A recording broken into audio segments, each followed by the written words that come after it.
Eu sofri violência de medicamento diversas vezes e violência física também diversas vezes. Uma das mais pontuais foi porque num momento desse de nervoso, eu falei, não, eu vou embora porque o meu Exu vai me salvar. Eu sou de religião de matriz africana e falei isso. Nisso elas me deram uma gravata, começaram a falar, você vai ver quem é Exu aqui é a casa de Deus, e começaram a me socar. A sensação de você estar sufocando é desesperadora, porque você não conhece ninguém que tá ali no seu redor, você não sabe quem pode confiar. Eu não sabia que eu ia apanhar em nome de Deus, que eu ia sofrer tortura psicológica em nome de Deus, que se eu não aceitasse Jesus eu não tinha salvação. Que Deus é esse?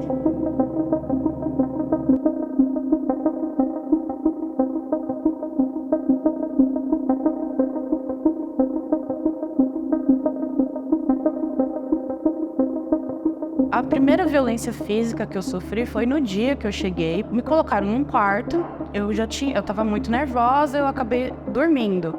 Na hora que eu acordei, eu tive um momento de nervoso, comecei a gritar e nisso o coordenador chegou e falou, não, você vai para o quarto do meio, que era o quarto do castigo. Ele já me deu um copo com um monte de remédio misturado e falou assim, você tem que tomar, senão você não vai melhorar. No dia seguinte, falei, eu quero ir embora, eu não quero ficar aqui. Ele falou, não, o seu contrato é de 6 meses, você vai ficar aqui pelo período da sua internação. Ele falava assim, você perdeu, hahaha, você perdeu. Então você tá internada, você é doida, você tá internada. Eu falei, mas como assim? Se fui eu que pedi pra vir, eu tenho total direito de sair, né? E ele, não, é só quando completar o seu contrato. E sobre os remédios tinha o Danoninho, que era assim que a gente chamava, que era uma mistura de vários remédios tarja preta.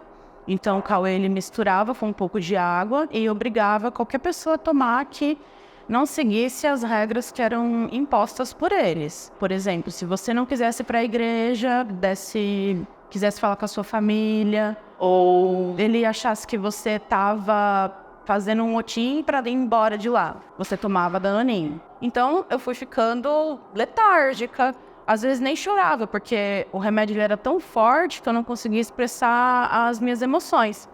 Eu ficava com muito medo ainda deles, né? Porque eu falava, eles podem fazer o que eles quiserem aqui com a gente. Quando eu precisei ser contida, eu fui segurada pelos braços, bateram no meu estômago com socos e e eu fui asfixiada no pescoço. A gente era monitorado em todos os momentos. Tinha câmera no pátio, tinha câmera na igreja. Não podia falar com a sua família. A gente tinha uma ligação uma vez por semana, 10 minutos, com uma pessoa monitorando, porque se você falasse qualquer coisa para sua família, você sofria sanção. A minha mãe mesmo, na ligação, ela falava, olha filha, o pai de santo tá rezando por você. Terminava a minha ligação, caberia lá no refeitório, lá na frente, e falava, essa casa é de Deus, não vai ser nenhum demônio que vai tomar conta desse local.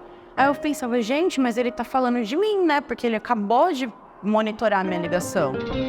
De quarta-feira, por exemplo, a gente tinha o culto online da congregação cristã. Aí, no final do culto, o pastor falava que a gente tinha que botar o joelho no chão pelo Bolsonaro.